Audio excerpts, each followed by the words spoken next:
Il y a une urgence à changer. On a besoin d'aller à l'autre bout du monde pour nous engager. Et donc de sortir à nouveau de sa zone de confort.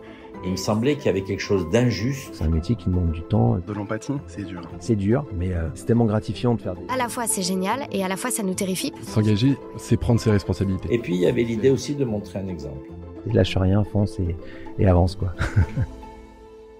Bonjour et bienvenue dans Les Engagés, le podcast de celles et ceux qui nous aident à voir plus loin. Le Figaro est heureux de participer cette semaine au Podcaston, un événement à but non lucratif qui réunit le monde du podcast francophone pour aider les associations. Aujourd'hui, j'ai le grand plaisir de recevoir Pierre-Emmanuel Grange, le fondateur et directeur général de Microdon. Microdon, c'est l'entreprise que vous croisez tous les jours, sans le savoir peut-être, qui a mis en place l'arrondi en caisse. C'est le petit bouton qui vous est proposé dans 8000 supermarchés et hypermarchés et qui vous permet, en appuyant sur le bouton vert, d'arrondir au niveau supérieur votre facture, en donnant au profit de l'œuvre proposée. Bonjour Pierre-Emmanuel. Bonjour. Est-ce que vous pouvez vous présenter, Pierre-Emmanuel ? Alors, je m'appelle Pierre-Emmanuel, j'ai 45 ans, j'ai 3 enfants, je vis à la campagne, dans les Yvelines, et je suis entrepreneur social. J'ai fondé Microdon, donc l'entreprise sociale qui porte en effet ce dispositif de l'arrondi solidaire, qui vous propose dans vos quotidiens d'arrondir à l'euro supérieur et de donner quelques centimes à une association. Alors, on va parler de Microdon ensuite, mais vous pouvez peut-être nous raconter ce qui a déclenché cet engagement. Donc déjà, j'ai une culture, on va dire, de l'engagement dans ma famille. Je me souviens que mon grand-père nous disait souvent il faut que tu partages ton temps d'été en 3 temps. Un tiers de ton temps pour travailler et gagner de l'argent, un tiers de ton temps pour partir en vacances et un tiers de ton temps pour les autres. Bon, j'avoue que je respectais pas forcément ces tiers-temps, mais voilà, c'est toujours un peu resté et on a toujours été incité et poussé à s'engager. Par ailleurs, mon père est médecin. Il a fait plusieurs missions humanitaires pour Médecins du Monde, au Rwanda, en Russie, etc. Donc bon, on va dire qu'il y a une culture autour du sujet. Donc ça a toujours été dans un coin de ma tête. Mais bon, voilà, ça s'est révélé un peu plus tard. Donc moi, j'ai travaillé pour un gros groupe américain qui s'appelle GE, General Electric. Et j'ai fait chez eux un programme pour jeunes diplômés. C'est des programmes qui durent 2 ans et tous les 6 mois, je partais en mission.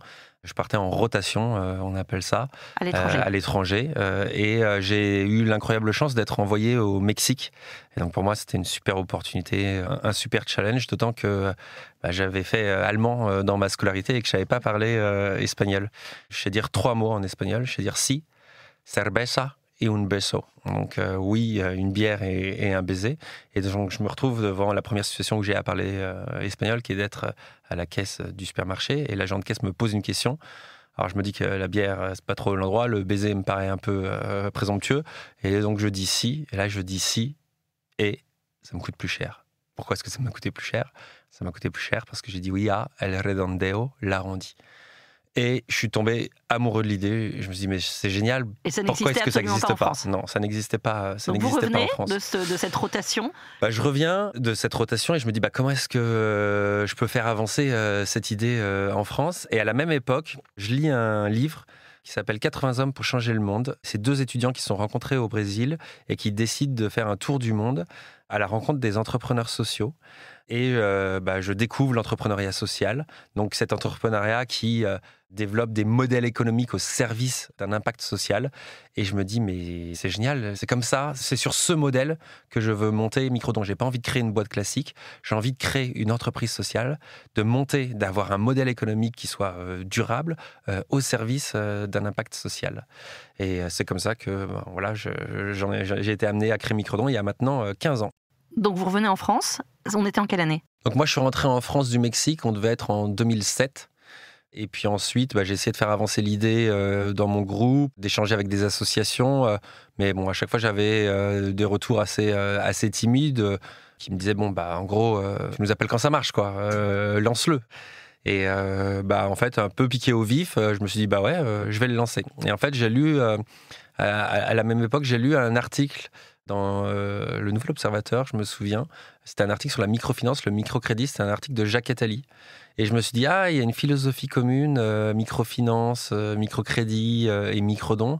Peut-être que je vais essayer de le contacter. Donc j'ai envoyé un email à monsieur Attali, et puis il m'a répondu. Et puis j'ai démissionné de mon employeur de chez General Electric, et je suis allé le rejoindre chez Positive Planet aujourd'hui.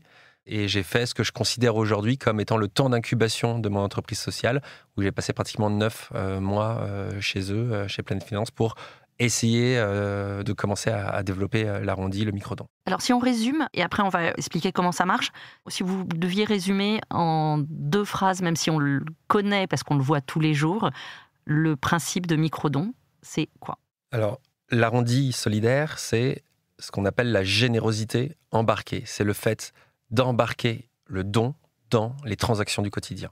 C'est un peu compliqué quand vous lancez un produit, une offre, un service, d'essayer de faire venir du flux des gens pour qu'ils achètent votre offre, votre service. Là, l'idée, c'est on va aller là où est le flux. Et sur ce flux, on va proposer une opportunité de don. Et c'est l'idée des petits ruisseaux qui font les grandes rivières. Et sur des millions d'actes de transactions, et si quelques pourcentages de personnes donnent, combien est-ce que ça peut permettre de récolter ? Donc aujourd'hui, vous récoltez combien, à travers combien de supermarchés et hypermarchés ? C'est principalement dans les grandes et moyennes surfaces. Alors, depuis que Microdon existe, on a collecté près de 70 millions d'euros à base de ces petits centimes.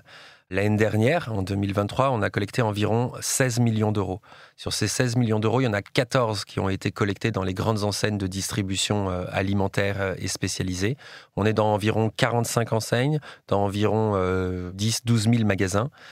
Il y a un certain nombre d'enseignes qui sont des enseignes alimentaires, comme Auchan, Monoprix, Franprix, Carrefour, mais également des enseignes de distribution plus spécialisée, comme Cultura, Fnac, Darty. Donc on est dans 45 enseignes. La première qui vous a rejoint, c'est qui et comment vous avez fait ? Vous êtes allé voir un magasin, vous êtes allé voir le DG, le DRH ? Alors la première, c'est Jean-Paul Mochet, le directeur général de Franprix à l'époque. C'est important de rappeler qui vous a fait confiance la première fois. Pour moi, c'est hyper important. Je dis souvent, l'arrondi, c'est Jean-Paul. D'accord. Et c'est pas que moi, il a aidé d'autres entrepreneurs sociaux à émerger. On avait fait des opérations au début sur un autre dispositif que l'arrondi, avec un flyer papier doté d'un code barre qui était un petit peu plus simple que l'arrondi parce qu'on n'avait pas besoin de changer les systèmes d'information. Pour faire un don, on passait ce flyer avec un code barre à la caisse, on faisait un don de 1 ou 2 euros. Donc c'était une première façon de tester un peu le dispositif, de tester le don en caisse. Donc on avait fait 1 ou 2 opérations comme ça chez Franprix. Et en fait, je lui ai pitché avec toute mon envie ce projet de l'arrondi, et il a dit Banco, je veux être la première enseigne à le faire. Est-ce qu'on connaît le pourcentage de personnes qui donnent quand ils passent en caisse ? Oui, mais il est très varié. Ça dépend de plein de sujets. Et puis, nous, on a fait des sondages avec l'Institut Opinionway, justement pour essayer de percevoir quel était le pourcentage de Français qui faisaient un don. Parce qu'on a des statistiques, mais elles sont que sur le nombre de transactions sur les terminaux de paiement électronique, donc on exclut les paiements par d'autres biais. Par ailleurs, je ne vais pas rentrer dans des contextes techniques, mais il y a des types de cartes qui ne fonctionnent pas, etc., les cartes étrangères et autres. Donc, c'est un peu compliqué de donner un pourcentage de transactions exact. En revanche, il y a 45% des Français qui disent avoir déjà fait un arrondi en caisse. Pour ce qui est des associations qui reçoivent les dons, comment elles sont choisies ? Alors, c'est une bonne question. Elles sont minutieusement choisies. Elles sont choisies d'abord par les enseignes de distribution. Les enseignes de distri, alimentaires et spécialisées, elles ont leur partenariat historique avec les associations. Soit des très grands noms de la solidarité, soit des plus petites assos locales de proximité. Elles ne nous ont pas attendus pour travailler avec les acteurs associatifs. Donc souvent, on vient en renfort de partenariats qui sont déjà existants. Donc il y a cette relation de confiance qui souvent existe déjà entre les assos et les enseignes. Et puis par ailleurs, nous, Microdon, on est un agent d'établissement de paiement. Donc on a un agrément de la CPR grâce à un établissement de paiement qui s'appelle Easyness, qui appartient à la Banque Postale. Donc nous-mêmes, nous sommes filiales du groupe La Banque Postale. Et on vérifie tout un tas de choses sur les associations. On fait les vérifications qu'on appelle celles de la lutte contre le blanchiment et le financement du terrorisme. Et pour faire ces vérifications, on va assez loin dans l'analyse de pièces justificatives qu'on demande. On demande les cartes d'identité du président de l'association ou de la présidente, on demande les statuts et on fait vérifier ces informations sur les logiciels de la banque pour s'assurer que l'association elle est légitime et qu'on peut bien collecter pour elle. Donc chaque enseigne choisit les associations qu'elle va mettre en avant sur le terminal de paiement. Ça peut être des associations locales, c'est-à-dire que ça peut être le Monoprix de Bourges qui va choisir ses propres associations, c'est pas au niveau du groupe. Exactement. Donc, ça s'organise par campagne. Et en particulier, dans les enseignes alimentaires, il n'y a pas des campagnes toute l'année. Il y a 6 à 7 campagnes de collecte dans l'année. Soit c'est un moment fort de la solidarité, de la générosité, par exemple, en fin d'année, c'est le Téléthon. Et donc là, les enseignes de distribution vont collecter pour le Téléthon. Ou soit, à un autre moment de l'année, les enseignes vont décider de faire une campagne locale et inciter tous leurs magasins, tous les magasins du parc, à proposer des assos locales, des assos de proximité avec lesquels elles travaillent pour justement être bénéficiaires dans leurs magasins. Donc on alterne un petit peu entre des assos, des grands noms de la solidarité et des assos plus de proximité. C'est pas forcément toute l'année. Il y a des campagnes. Ça peut être 3 semaines sur 4. Ça peut être à certains moments ponctuels. Exactement. Il faut se mettre un peu à la place des consommateurs. Il y a des enseignes dans lesquelles vous allez toutes les semaines, voire plusieurs fois par semaine. Il y a des enseignes dans lesquelles vous allez 1 à 2 fois dans l'année. Donc par exemple, les enseignes culturelles ou les enseignes d'habillement ou de bricolage, vous n'y allez pas aussi souvent que dans les enseignes alimentaires. Donc, il y a un certain nombre d'enseignes qui ont choisi, par exemple Maison du Monde, d'avoir un programme de solidarité qui a lieu, mais toute l'année. Mais vous n'allez pas chez Maison du Monde toutes les semaines. Et ils l'ont vraiment ancré dans leur ADN. C'est lié à la Fondation Maison du Monde pour financer des sujets autour de la nature. C'est très proche de leur mission. En fonction un peu de la fréquence de visite de ses clients, une enseigne va adapter un peu la fréquence d'activation du programme. Et une enseigne alimentaire, comme on y va chaque semaine, voire plusieurs fois par semaine, les enseignes n'ont pas envie non plus de trop fatiguer ou sursolliciter leurs clients et donc le font pas toutes les semaines parce qu'on peut paramétrer ça pour, par exemple, ne pas proposer l'arrondi, le micro-don entre midi et 2h parce qu'à ce moment-là, c'est un petit peu le rush ou pas pendant les soldes. On peut paramétrer ça pour ne pas trop perturber le flux en caisse. Donc en effet, dans les enseignes alimentaires, c'est par campagne de temps en temps, mais c'est pas toute l'année. Donc depuis 2008, vous avez mis en œuvre l'arrondi solidaire. Et Microdon s'est diversifié, si j'ose dire, avec toujours le même objectif, aider les associations. Et donc, vous avez aussi créé l'arrondi sur salaire. Est-ce que vous pouvez nous expliquer ce que c'est exactement ? Alors oui, l'arrondi sur salaire, c'est le pendant de l'arrondi solidaire en caisse, mais cette fois sur le bulletin de paye. Donc, vous vous inscrivez sur une plateforme. Donc, en fait, il faut d'abord que l'entreprise, la direction des ressources humaines de l'entreprise ait accepté de mettre en œuvre ce dispositif de responsabilité sociale dans son entreprise.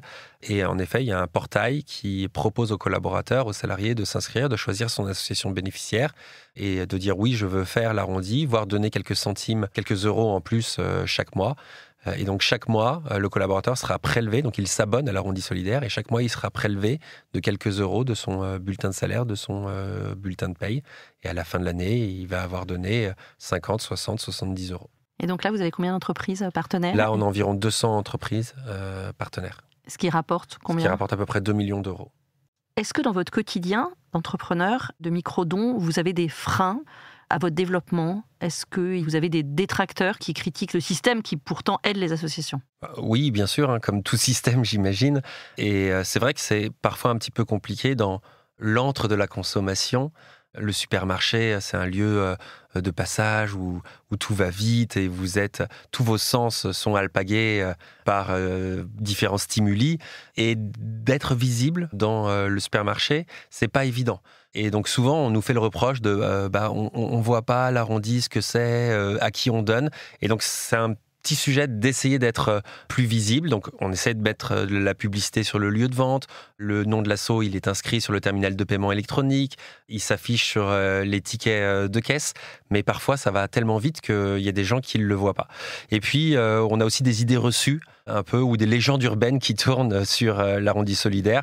Il y en a une qui nous fait beaucoup rire parce que c'est absolument pas le cas, mais on l'entend souvent sur les réseaux sociaux. C'est l'enseigne qui défiscaliserait les dons des clients. Donc ça, bien évidemment, c'est pas vrai. On est très vigilant à ça. L'enseigne ne défiscalise pas vos dons quand vous appuyez sur le bouton vert. Vos dons vont aux associations. Parce que l'enseigne verse aux associations le montant qu'elle a récolté. Oui, l'enseigne verse les dons qui ont été collectés au sein de ces magasins à l'association, mais ce ne sont pas ces dons, ce sont les dons des clients.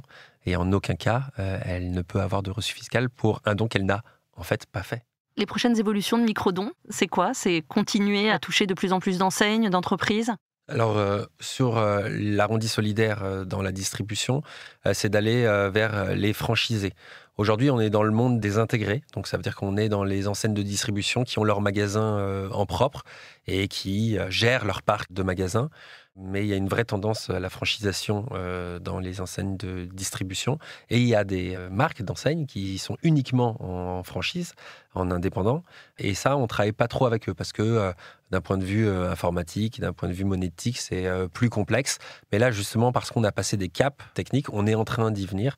Et donc ça, c'est un des vrais gros enjeux pour l'arrondi solidaire, c'est de se développer chez les indépendants. On arrive à la fin de notre entretien et je vais vous poser la question rituelle des engagés. Si vous étiez à ma place, quel engagé inviteriez-vous ? Eh bien, je vous recommanderais d'inviter Jean Moreau. Alors, nos sujets sont un peu connexes. Il est aussi dans la distribution. Il a monté Phoenix, une entreprise sociale qui lutte contre le gaspillage alimentaire. Merci beaucoup. Merci. Merci d'avoir écouté ce podcast. Je suis Aude Cérès, rédactrice en chef au Figaro. Vous pouvez nous retrouver sur Figaro Radio, lefigaro.fr et toutes les plateformes d'écoute. Si vous avez aimé ce podcast, n'oubliez pas de vous abonner et de donner votre avis sur Apple Podcasts et Spotify. À bientôt.